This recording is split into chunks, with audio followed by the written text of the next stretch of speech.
जी, तो आज जो हमारा टॉपिक होगा वो एक्चुअली होगा logarithm of a function. Logarithm of a function of a complex numbers, बल्कि इस तरह से हम कहें लॉगरिदम ऑफ कॉम्प्लेक्स नंबर्स। अब उन कॉम्प्लेक्स नंबर का लॉग क्या होता है, तो याद रखिए log of any complex number that is equals to natural log of z mod. Modulus लेना हमें आता है, क्या होता है प्लस आयोटा, और यहाँ पे थीटा लिखा जाता है, आयोटा थीटा। मिसाल के तौर पे आपके पास कोई एक कॉम्प्लेक्स नंबर है, लेट हम बात करते हैं z is equals to 1 plus square root 3 iota, और आपको कहा जाए जी आप ऐसा करें कि find log z। Log z, ये एमसीक्यूज भी आ सकता है कि log 1 plus square root 3 iota को आपने कैलकुलेट करके बताना है। तो तूबा आपने क्या देखा कि z मॉड पहले चाहिए हमें, तो आप देखें z का मॉड लेंगे तो वो आ जाएगा 1 square plus square root 3 square और उसका स्क्वायर रूट, तो ये बनेगा 1 प्लस 3 4 हो जाएगा, 4 का स्क्वायर रूट जो कि आंसर हमारे पास आएगा 2 आ जाएगा। तो ये z मॉड हो गया।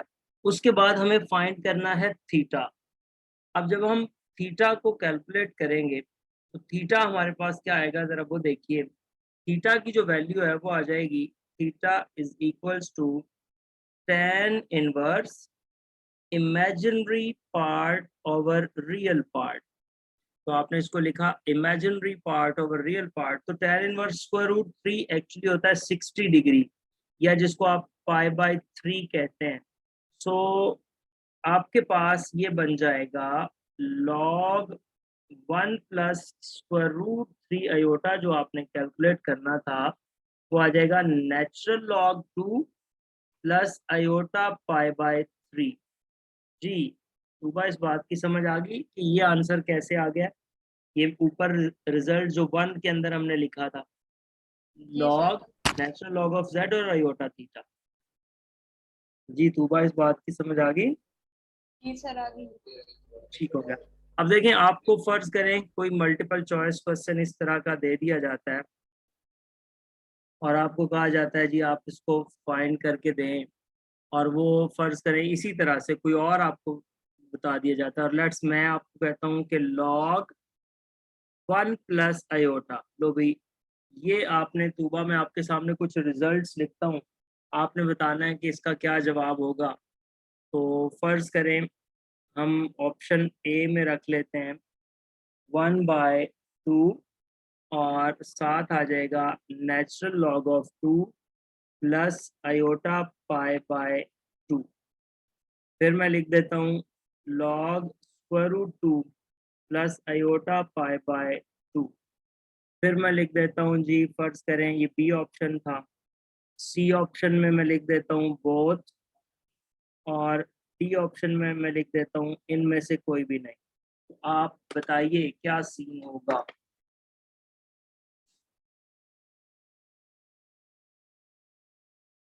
जी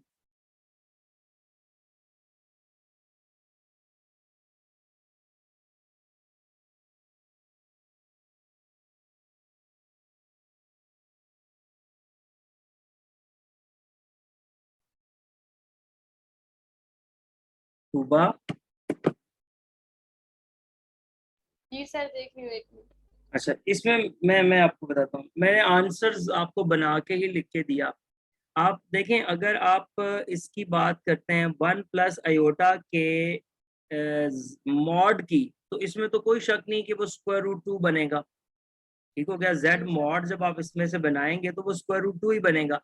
अब वो स्क्वायर रूट 2 आपको फील हो रहा है कि ये वाला आंसर बन रहा है। ठीक हो गया।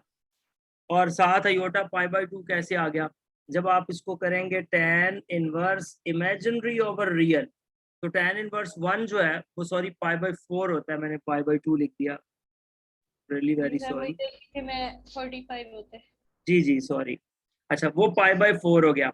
अब देखिए आंसर आ गया वो यानी कि ये हमें लग रहा है कि ये इसका आंसर है। लेकिन एक और चीज है कि अगर हम ये जो स्क्वायर रूट है, ये पावर 1/2 होती है ना, तो ये बच्चों अगर ये पावर 1/2 हम उससे बाहर निकाल लें, लॉग की थर्ड प्रॉपर्टी यही होती है ना कि अगर कोई पावर लॉग के अंदर आती है तो आप उसको लॉग से बाहर भी निकाल सकते हैं। तो ये प्रॉपर्टी बच्चों याद है ना, log let's m raise to power n, तो आप लिखते हैं ना n log m। तो ये मैंने वही काम किया हुआ है कि ये जो इसकी पावर थी वो मैंने बाहर लिख के वही चीज लिख दी है। तो इसका मतलब है इसका आंसर ए भी है और बी भी है, तो इसका मतलब आंसर क्या हो गया फिर, बोथ ए एंड बी। ठीक हो गया। फैसल बेटा आपको अभी आपने ज्वाइन किया, ये बात दोबारा से बता दूं या एक दफा रिव्यू करके आपको समझ आ जाएगी? फैसल जी इंशाल्लाह सर समझ आ जाएगी। चले मैं आगे चलता हूँ, जो भी कोई इशू हो आप प्लीज मुझे बता दिया करें फौरी, ताकि हम उसको जो है उस वहीं पे स्टॉप करके डिस्कस कर लिया करें। अच्छा बच्चों, तो ये हमारा किसी भी कॉम्प्लेक्स नंबर का लॉग हो गया, ये हमने फाइंड कर लिया। अब इस चैप्टर का लास्ट कॉन्सेप्ट बता के फिर हम इंशाल्लाह आज चैप्टर 2 को खत्म करेंगे। अब बच्चों ये जो अब लास्ट बताने लगा हूँ वो मैं बताने लगा हूँ complex raise to power complex. अब ये वो चीजें हैं जो आम तौर पे जनरली आप नहीं देखते। अब यहाँ पे मैंने कहा कि आपने किसी भी कॉम्प्लेक्स नंबर का लॉग लेना था, तो आपको वो मैंने सारा प्रोसेस बताया कि किस तरह से आप लॉग ले सकते हैं। दूसरा, आपने कभी ये नहीं देखा होगा कि कॉम्प्लेक्स की पावर में कॉम्प्लेक्स आ गया हो। आपने जो है 1+2 अयोटा का क्यूब तो देखा होगा, लेकिन आपने 1+2 iota raise to power 3+4 iota नहीं देखा होगा अभी तक आपने जितने क्वेश्चंस किए। तो अभी जो हम डिस्कस करने जा रहे हैं वो complex raise to power complex होगा। लेट्स से दैट z एक कॉम्प्लेक्स नंबर है, w एक कॉम्प्लेक्स नंबर है, तो z raise to power w जब आ जाए तो बच्चों इसका जवाब होता है e raise to power w।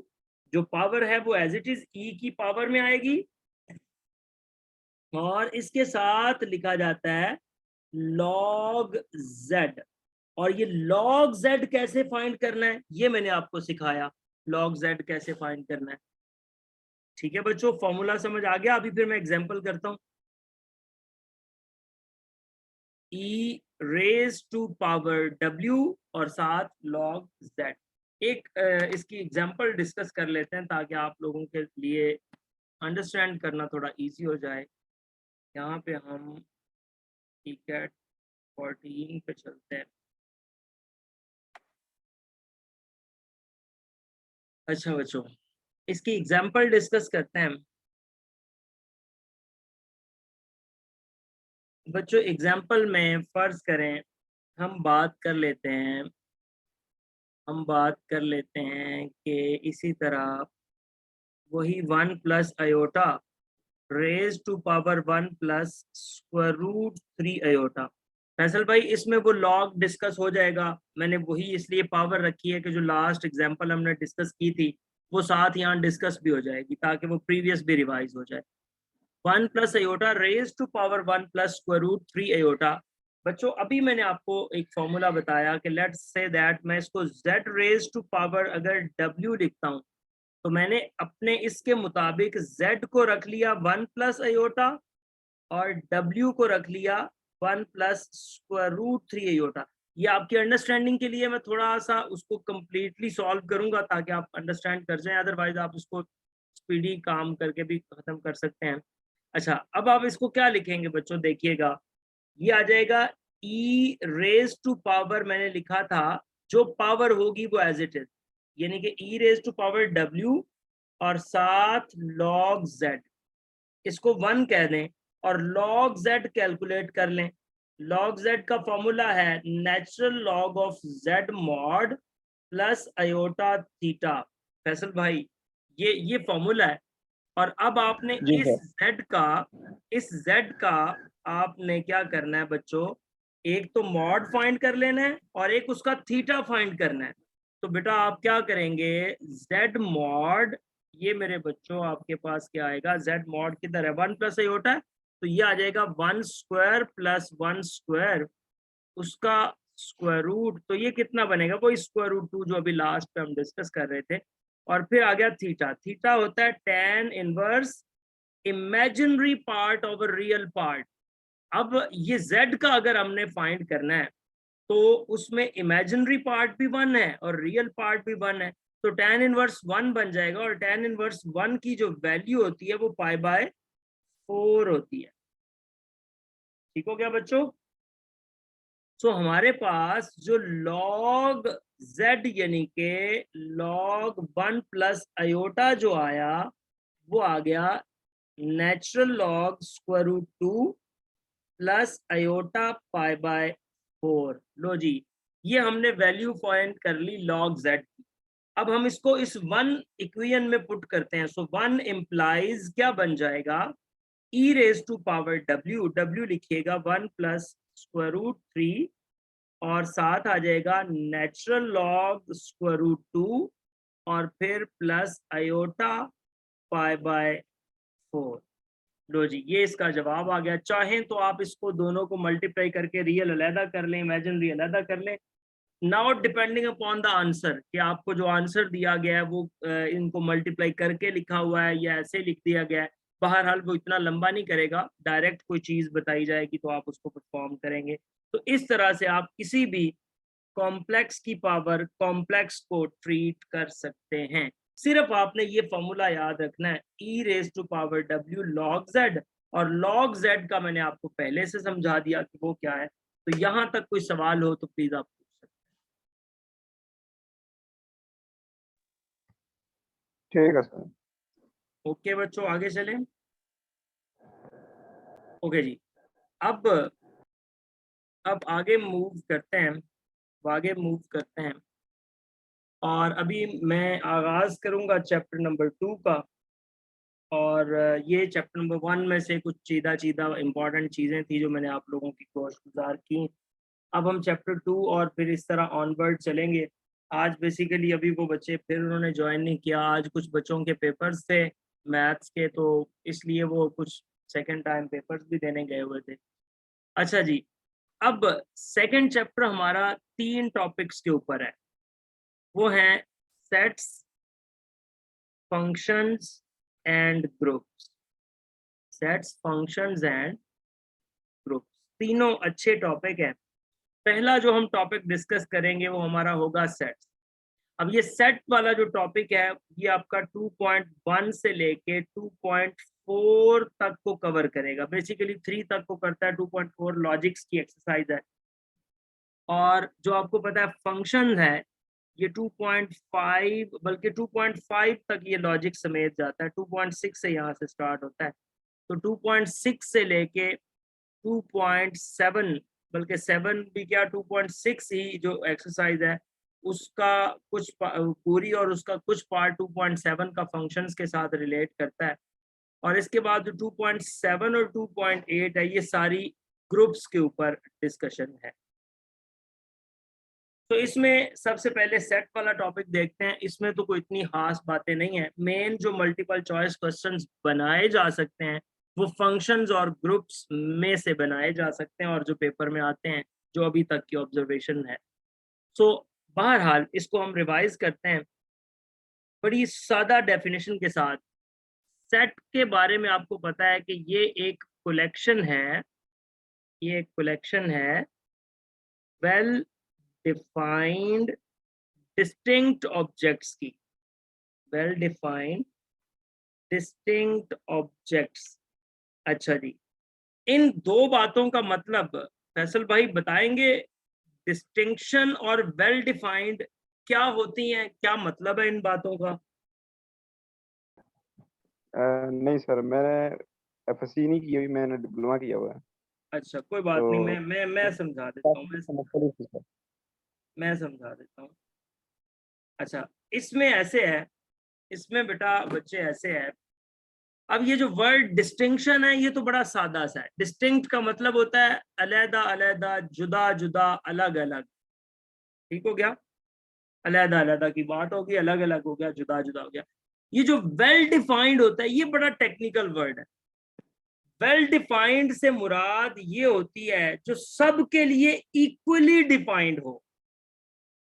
अब मिसाल के तौर पे फैसल, आपकी क्लास के अंदर 30 स्टूडेंट्स हैं और आपके उस्ताद ने कहा, उस्ताद मोहतरम ने कहा कि जी आप फैसल जो है, एक फैसल, साथ इसका कोई दोस्त, लेट्स से दैट नवीद है, कोई भी नाम रख लें।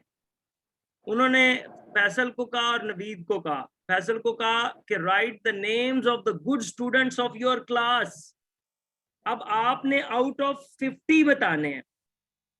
अब आपने कहा राइट, टीचर ने कहा right the names of the good students of your class, good students of your class.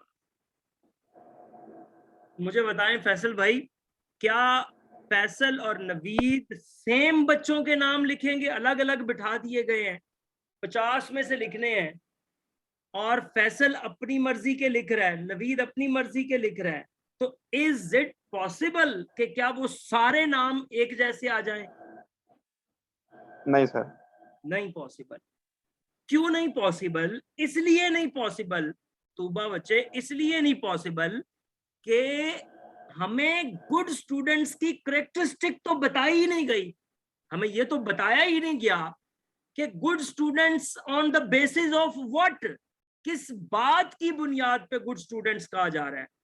ये कहा जा रहा है कि जिस बच्चे के, अब देखें, अगर फैसल भाई, अगर आपको ये कहा जाए right the names of the students who got 75 और 75 plus marks in the subject of mathematics, तो फिर तो जो फैसल लिखेगा वही नवीद लिखेगा, क्योंकि अब तो पता है ना दोनों को, क्लास के बच्चे हैं, बिल्कुल सर, पता है कि फला फला फला फला बच्चे हैं जिनके 75 या इससे ऊपर मार्क्स आ गए। अब देखें, वो जो करेक्टरिस्टिक थी वो डिफाइन कर दी गई। यहां मैंने कहा ना, वेल डिफाइंड होनी चाहिए जिस बात की बुनियाद पे आप कोई डिस्कशन करना चाह रहे हैं। तो जब वो वेल डिफाइंड नहीं हो गई तो सब डिफरेंट लिखेंगे, लेकिन अगर वो वेल डिफाइंड हो जाएगी तो सारे सेम लिखेंगे। आपको ये कहा जाए राइट द नेम्स ऑफ, देखिएगा, राइट द नेम्स ऑफ, अब ये भी बड़ी मजे की एग्जांपल है, इस बात पे गौर कीजिएगा, तूबा आप तवज्जो कीजिएगा। Right the names of the month of the year, month of the year, और साथ में लिख देता हूं एनी 3, कोई 3 नाम लिखने हैं। तो तूबा आप ये बताएं कि इज इट पॉसिबल कि जो तूबा लिखे वही आमना लिखे? नहीं सर, अलग अलग भी हो सकते हैं। कोई से 3 लिखने हैं ना। अब तूबा की मर्जी, उसको सर्दियों के महीने पसंद है तो वो सर्दियों के नाम लिख दे, और आमना की मर्जी, उसको जो है मौसम खदा बहार पसंद है तो वो उसके 3 महीने लिख दे। ये तो अपनी मर्जी के ऊपर है। लेकिन बात समझिएगा, लेकिन अगर मैं ये कह दूं, अगर मैं ये कह दूं right the names of the months, names of the month of the year which are starting from J, उन महीनों के नाम लिखें जो J से स्टार्ट होते हैं। तो मुझे बताएं वैसे वो कौन कौन से महीने हैं जो J से स्टार्ट होते हैं? जून जुलाई। जनवरी हो गया सर, जनवरी हो गया, JANUARY हो गया, और जून जुलाई। जून हो गया, जुलाई हो गया, जून हो गया, जुलाई हो गया। अब मुझे बताएं, जब मैंने ये चीज डिफाइन कर दी, अब देखें ना, कोई अबहाम तो नहीं रहा फैसल भाई, अब कोई डाउट तो नहीं ना रहा, अब तो मुझे नहीं पता है सर, जो जे से स्टार्ट होने हैं। ठीक हो गया? तो जे से स्टार्ट इन 3 महीनों के अलावा तो कोई नहीं हो सकता। बिल्कुल सर, अब तो वही लिखे जाएंगे ना। अब मैं किसी भी स्टूडेंट को कहूँ ये 3 महीनों के, उन महीनों के नाम लिखे, मैंने तो अब 3 कहा भी नहीं, मैंने कहा उन महीनों के नाम लिखे जो जे से स्टार्ट होते हैं, तो खुद ब खुद जनवरी जून जुलाई लिख दिया, और हर एक बंदा सेम लिखेगा। तो ये होता है वेल डिफाइंड। इतनी सी बात समझाने के लिए मैं इतना ऊंची ऊंची बोली जा रहा हूँ। वेल डिफाइंड बच्चों, वेल डिफाइंड ये चीज होती है। आगे चलते हैं और देखते हैं नेक्स्ट कॉन्सेप्ट को।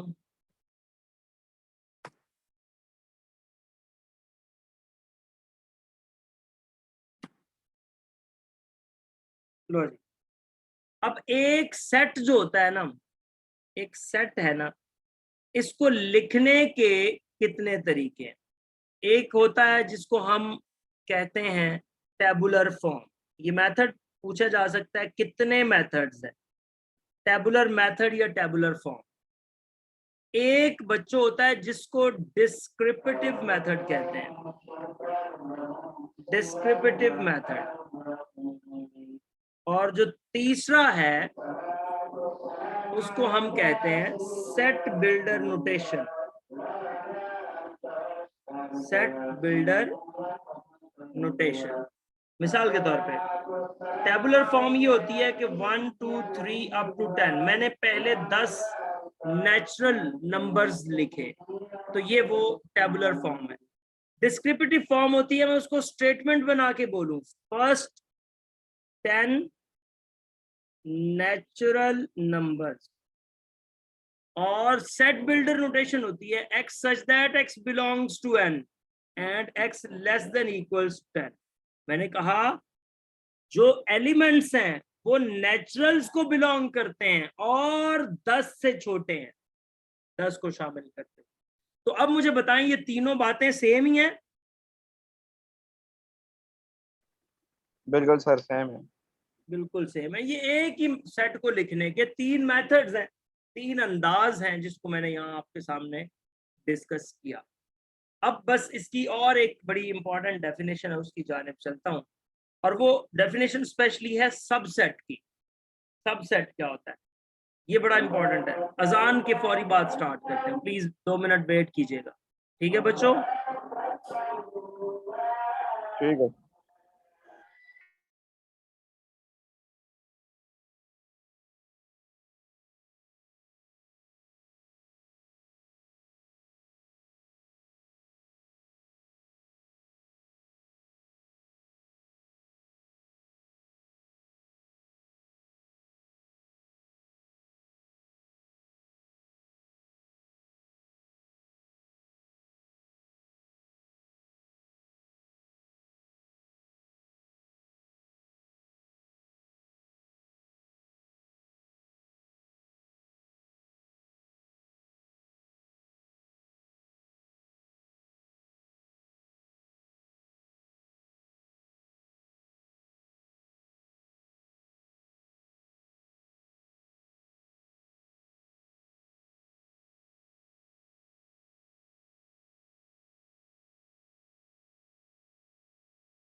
जी बच्चों वेलकम बैक।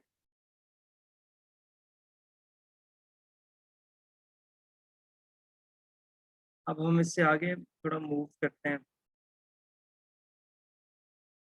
और बात करते हैं हम, ये एक सेट को लिखने के 3 मेथड्स हो गए जो मैंने अभी आपके साथ डिस्कस किए।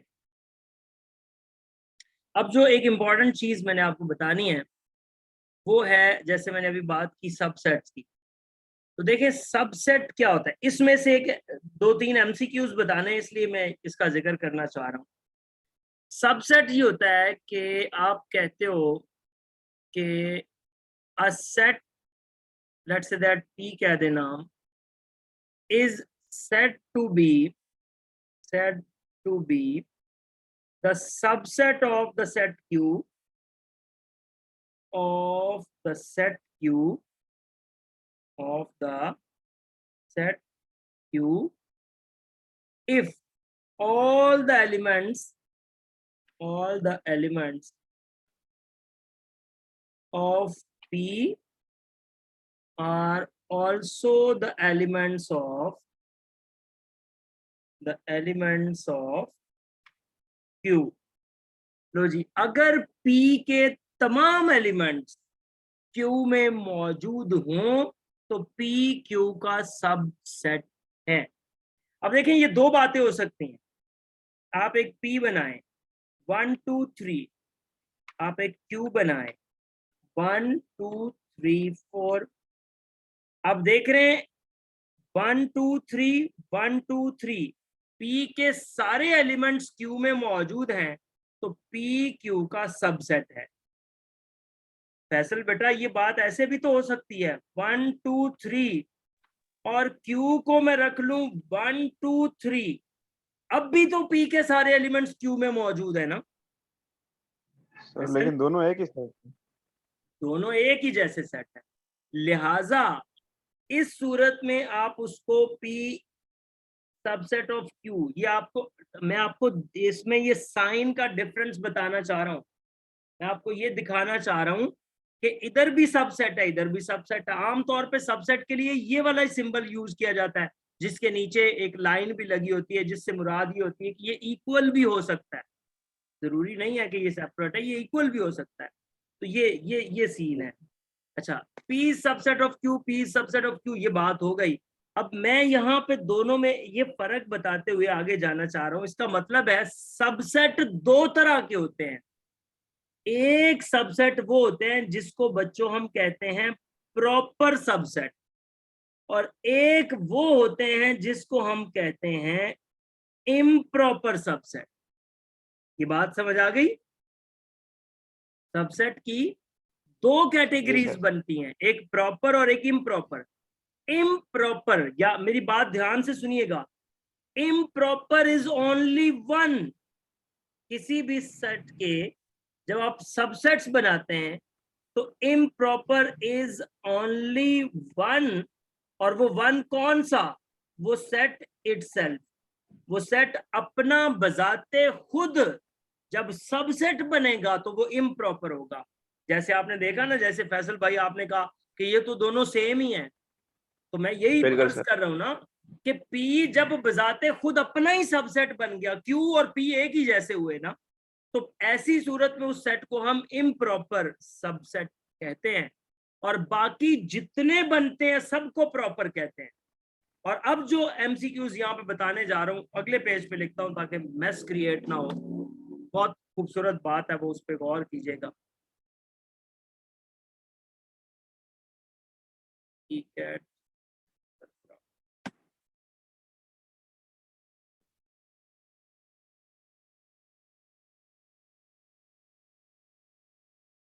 अच्छा वो देखिएगा वो बात क्या है। आपसे कोई ये पूछे कि नंबर ऑफ प्रॉपर सबसेट्स,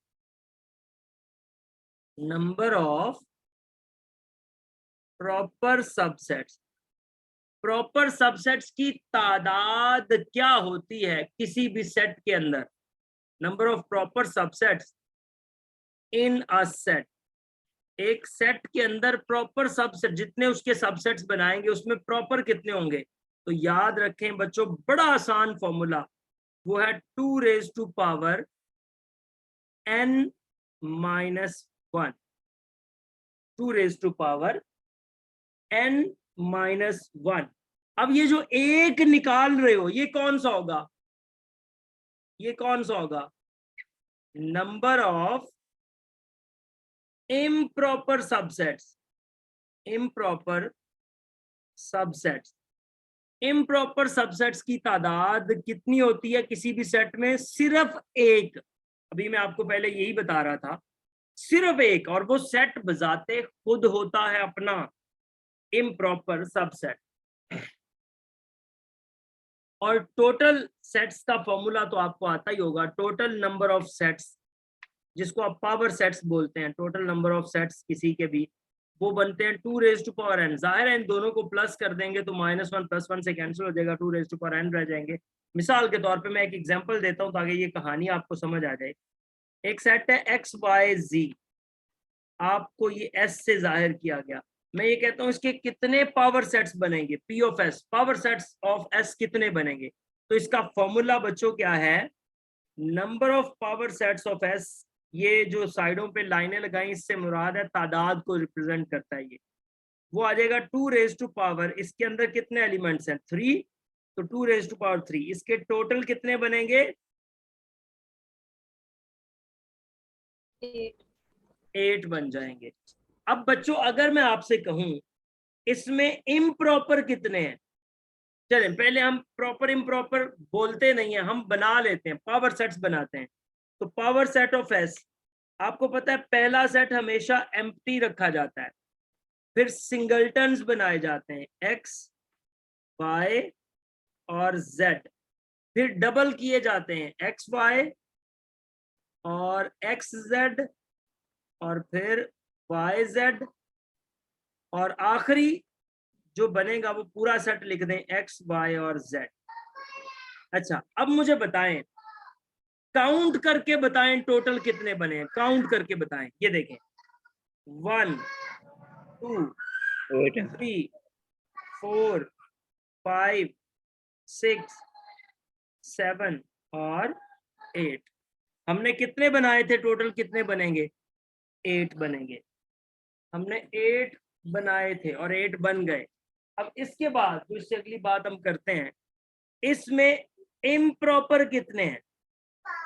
अब देखें मैंने कहा था किसी भी सेट के जितने भी सबसेट्स बने उसमें इम्प्रॉपर सिर्फ एक होता है, और अकॉर्डिंग टू डेफिनेशन आप देख लें इम्प्रॉपर एक ही बन रहा है 8वां। ऐसे ही है ना कि जो सेट अपना ही सबसेट बन जाए उसी को इम्प्रॉपर कहोगे ना। जी सर। वो सेट अपना ही सबसेट बन गया, वो एक इम्प्रॉपर है, और बाकी इसमें जितने जितने जितने भी हैं सारे प्रॉपर हैं। तो लिहाजा ये देखिए इम्प्रॉपर हो गया एक, प्रॉपर इसमें कितने बचे 7, टोटल सम करेंगे तो 8। तो फॉर्मूला मैंने आपको बताया था 2 raise to power n minus 1, तो आप चेक कर लें ये क्या आपका 2 रेज़ टू पावर 3 माइनस 1 ही नहीं बन रहा। ये देखें 8 minus 1, 2 raise to power 3 minus 1 तो 8 माइनस 1। तो इस तरह से आपको इनकी तादाद के बारे में पूछा जा सकता है। तो ये आपके जहन में होना चाहिए कि किसकी कितनी तादाद और किस तरह से बनती है। यहाँ तक कोई सवाल हो आप लोगों का तो प्लीज बता दीजिए। ठीक है सर। सुबह नहीं सर आगे ये समझ। ओके बच्चों आगे चलते हैं। ठीक है 18। अच्छा इससे अगली बात पे आते हैं, और वो भी बड़ी खूबसूरत बात है। आपको पता होना चाहिए सेट्स की 3 कंडीशंस होती हैं और 3 ही ऑपरेशंस होते हैं सेट थ्योरी में। 3 ऑपरेशंस के अलावा कोई ऑपरेशन नहीं है। मैं ये नेक्स्ट टॉपिक स्टार्ट करने से पहले, चूंकि मीटिंग खत्म होने में सिर्फ 1 मिनट रह गया है, तो मैं इसको एंड करके नेक्स्ट स्टार्ट करता हूं, आप फौरी तौर पे ज्वाइन करें। ठीक हो गया बच्चों? तो फिर ठीक है बीच में स्टॉप हो जाएगा ना तो वो मजा नहीं आएगा। अब नई बात करनी है तो नई मीटिंग में ही कर लेते हैं। फौरी रिज्वाइन करें, मैं बंद कर रहा हूँ।